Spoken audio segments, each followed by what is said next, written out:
Tonight on Let's Build a Howard, it's the DGA-8. As you can see, it's a little dirty, but it is mostly in one piece. We're waiting on wheel pants. Might be a century or so more, but you never know. So far it's been a year and a half. Anyway, I'm really happy about that. But the plane is done as far as my part goes. The hangar is cleaned up quite nicely. Tools are put away.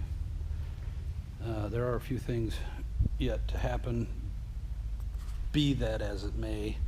I'm pretty happy with the situation. I've had all I can stand. It's 5 minutes after 11 on a Sunday afternoon or morning. Anyway, this is me. Adios.